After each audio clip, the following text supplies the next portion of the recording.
things. There's lots of reasons. A lot of people on this pathway that are doing what they believe, their passion, their purpose, their work in the world. So often there seems to be so many obstacles. How much do you do, and how much in feeling like one has to do action in the world, and how much is there a divine time that certain things have to come into place at certain times for that next step? Well, divine timing is, all events, all motion is truly in the, we use the metaphor in the hands of God, as if God has hands, but I mean in the cycle, in the momentum of the divine. Mm-hmm.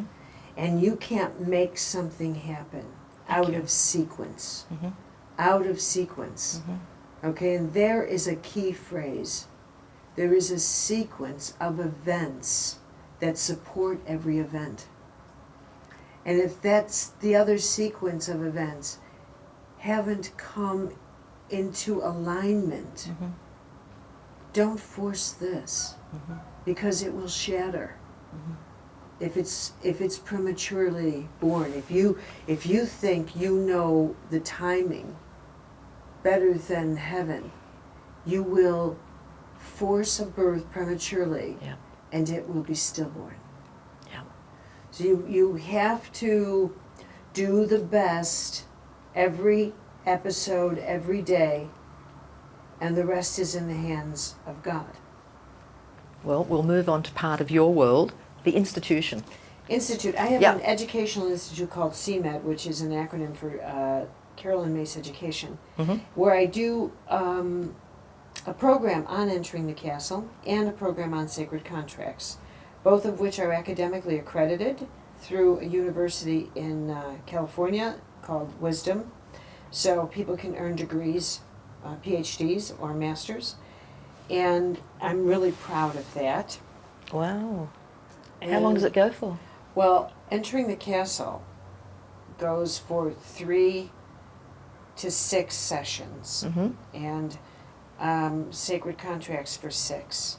And it's really wonderful because upon completion, people become counselors doing archetypal readings for people. So they actually then can earn a living with it. So it's not just about investing all this money in a program and coming up with nothing.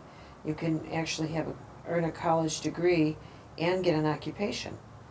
So I worked a long time to structure that so that people, when they get something out of it. So, and I do a lot of trips with, people should check out my website, which is myss, myss.com, because I have classes on there that they could access, and I have a monthly salon that I write, and it's a wonderful website. It's just brand new. I just launched it with entering the castle on there, and I have a trip I'm leading to Israel for people, and which is going to be magnificent.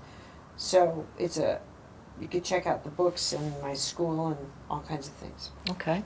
As we start to complete the program, where are we at on the planet now?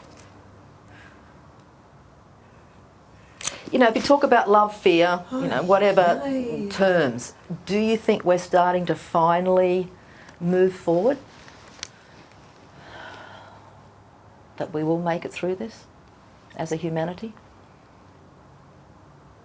Do I look like Goldilocks to you?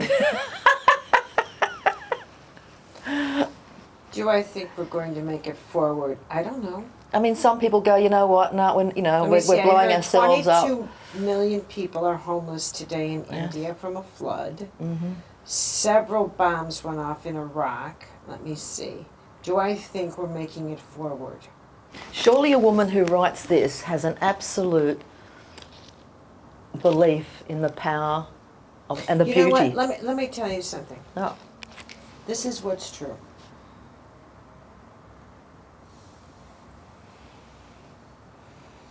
How should I answer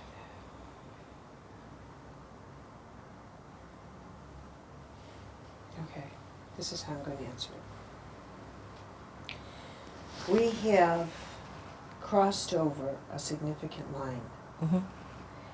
And that's that we are now time is a servant to timelessness now. And what I mean by that is this.